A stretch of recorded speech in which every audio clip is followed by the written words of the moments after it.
Hello everyone, NIT physics academy में आपका स्वागत है। आज हम क्लास 10th चैप्टर नंबर 7 है ना, कोऑर्डिनेट ज्योमेट्री का सेक्शन फॉर्मूला पढ़ने वाले हैं। तो ज़रा गौर से देखेंगे हम कर क्या रहे हैं, एक लाइन सेगमेंट को कंसीडर कर रहे हैं। तो consider line segment A B, और वो जो ए बी है, ए बी को पॉइंट पी M1:M2 में डिवाइड कर रहे हैं। तो ज़रा गौर से देखेंगे यहाँ पे डायग्राम में, यहाँ आपको पॉइंट्स दिख रहा होगा। ये पॉइंट ए है, ये पॉइंट बी है और ये पॉइंट पी है। पॉइंट ए के कोऑर्डिनेट्स यहाँ पे बेटा x1, y1 है, पॉइंट बी के x2, y2 है, और पॉइंट पी के कोऑर्डिनेट्स x, y है। तो हमने ये माना है कि ये जो ए बी है उसको, ये जो पॉइंट P है वो M1 रेशो में और ये M2 रेशो में डिवाइड करता है। मतलब AP की वैल्यू कितनी है, M1 है, और PB की वैल्यू कितनी है, M2 है। ओके, तो अब हम कर क्या रहे हैं, इस लाइन को हम आगे की ओर ऐसे बढ़ा दे रहे हैं। इन सारी लाइंस को आपने आगे की ओर बढ़ा दिया ऐसे करके, और फिर इस लाइन को जब आप आगे की ओर बढ़ाते हैं तो यहाँ पे आपको एक राइट एंगल ट्रायंगल मिलता है। ये जो आपको दिखाई दे रहा है, एक ट्रायंगल ये है, एक ट्रायंगल ये है, ये दो राइट एंगल ट्रायंगल मिलते हैं। और दो राइट एंगल ट्रायंगल में हमको साइड्स निकालना। देखो, दो राइट एंगल ट्रायंगल अगर मिल रहे हैं तो क्यों मिल रहा है, क्योंकि उसका एक पर्टिकुलर रीज़न है। इन दोनों दो राइट एंगल ट्रायंगल हमेशा क्या होते हैं, सिमिलर होते हैं, और सिमिलर होंगे तो साइड्स का रेशो क्या होगा, सेम होगा। तो उसके लिए हम कुछ वैल्यूज़ निकाल लेते हैं। लाइक मुझे BC की ज़रूरत पड़ेगी, तो BC कितना होगा। बट अगर मैं BT की बात करूँ यहाँ से यहाँ तक, तो ये टोटल y2 है ना। और अगर मैं TC की बात करूँ ये वाला, तो ये कितना है, y है। कितना है, y है। तो आप क्या करेंगे, आपको BC निकालना है, तो इस पूरे y2 में से इस y को हटा देंगे तो कितना आएगा, y2 - y1। तो BC की वैल्यू आ गई y2 - y1।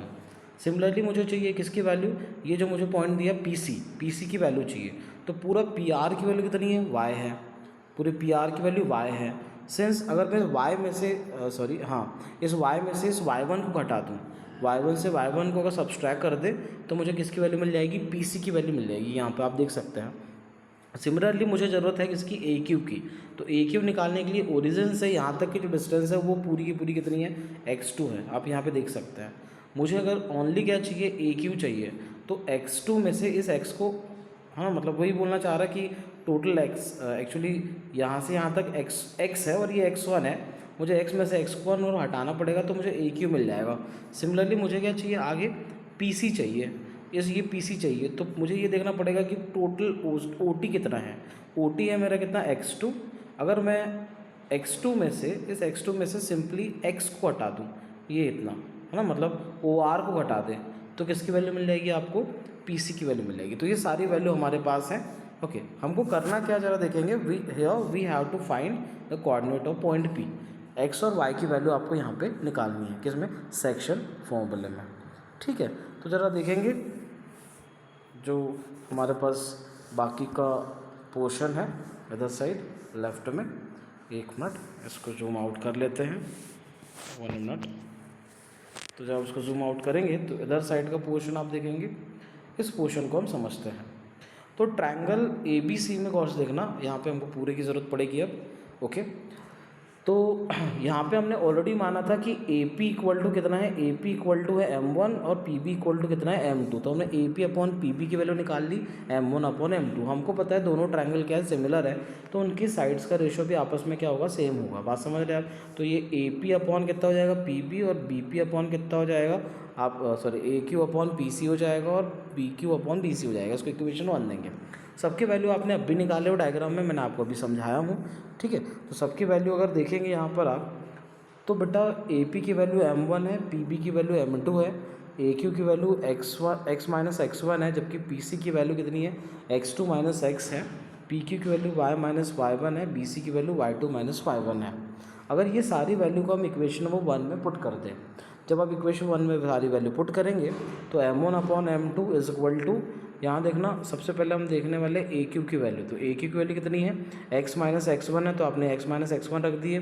PC की वैल्यू x2 - x1 है, PQ की वैल्यू y - y1 है, BC की वैल्यू y2 - y1 है। तो एक बार M1 अपॉन M2 को इस वाली टर्म के साथ ले लेते हैं, तो आप यहाँ पे देख सकते हैं क्रॉस मल्टीप्लाई करेंगे, इन दोनों को आपस में इक्वल ले रहे हैं, x की वैल्यू मिलेगी। इसका अगर क्रॉस मल्टीप्लाई करेंगे तो M1 x2 - x1 हो जाएगा, यहाँ पे आप देख सकते हैं, है ना।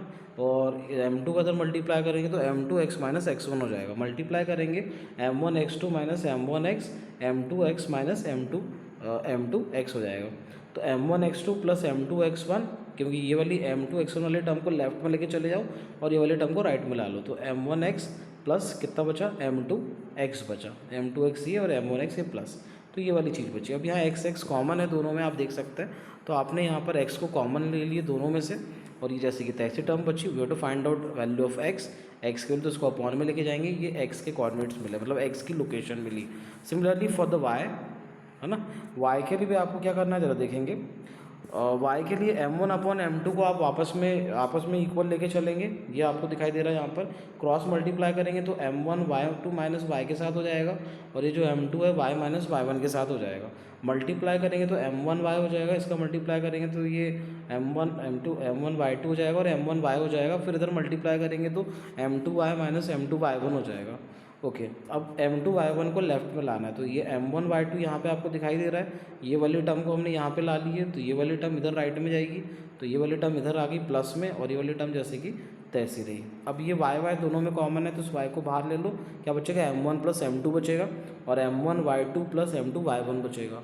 सो finally we have to find out the value of y, तो इसको अपॉन में लेके जाना पड़ेगा इसके, तो y की वैल्यू आपको इतनी मिल जाएगी, m1 y2 plus m2 y1 divide by m1 plus m2 मिल जाएगा। तो इसका मतलब फाइनली अगर हम देखेंगे, दस the coordinates of the point px, y, ये जो px, y है, इसके बेसिकली कोऑर्डिनेट्स क्या होंगे, तो x की वैल्यू आपने इतनी निकाली m1 x2 plus m2 x1 divide by m1 plus m2, y की वैल्यू आपने निकाले m1 y2 plus m2 y1 divided by m1 plus m2, तो दैट्स वाई कंबाइनली इसको इस टाइप से लिख सकते हैं हम ब्रैकेट में, ठीक है क्या, m1 x2 plus m2 x1 divide by m1 plus m2, m1 y2 plus m2 y1 divide by m1 plus m2, इसी को कहा जाता है सेक्शन फॉर्मूला, जो कि क्लास 10th में एक्सरसाइज 7.2 में बहुत ज़्यादा काम आता है। अगले पेज की ओर देखते हैं, सेक्शन फॉर्मूले से और कौन कौन से फॉर्मूले बन सकते हैं। तो यहाँ पे आप देख सकते हैं, यहाँ पे दो फॉर्मूले हमने डिराइव किए हैं, एक तो फॉर्मूला नोट 1 में है और एक नोट 2 में है।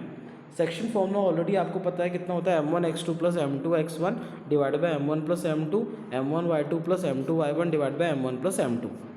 अब वो क्या रहा, अगर लाइन सेगमेंट k रेशो 1 में डिवाइड हो रहा तो m1 की वैल्यू क्या हो जाएगी, m2 की वैल्यू 1 हो जाएगी। यहाँ पे आप वैल्यू पुट कर देंगे, m1 की जगह पे k पुट करना है और m2 की जगह पे 1 पुट करना है। जब आप ये वैल्यू पुट करेंगे तो इस टाइप का फॉर्मूला आपके पास जनरेट हो जाएगा, kx2 plus x1 divided by k plus 1, ky2 plus y divided by k plus 1। Note 2 देखेंगे, अगर कोई लाइन सेगमेंट है 1 रेशो 1 में डिवाइड होता है, मतलब m1 की वैल्यू 1 है, m2 की वैल्यू 1 है, तो क्या आएगा, x2 plus x1 by 2, y2 plus y1 by 2। Other side अगर आप देखेंगे गौर से, तो ये कितना होने वाला भी है, ये x1 plus x2 by 2 comma y1 plus y2 by 2, और इसे कहा जाता है मिड पॉइंट फॉर्मूला। तो इतने फॉर्मूले हमारे काम के हैं, है ना। लेक्चर देखने के लिए धन्यवाद।